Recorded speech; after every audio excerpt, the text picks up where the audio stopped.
na pagtaguyod sa adhikaing maitatag ang isang bansang makabata at batang makabansa. Ngunit anumang kwento, kahit gaano kaganda, ay sadyang nagtatapos rin.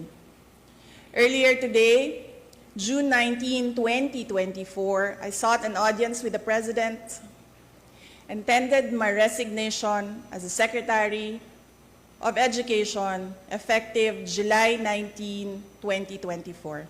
I have given my 30-day notice to ensure the proper and orderly transition for the benefit of the next Secretary.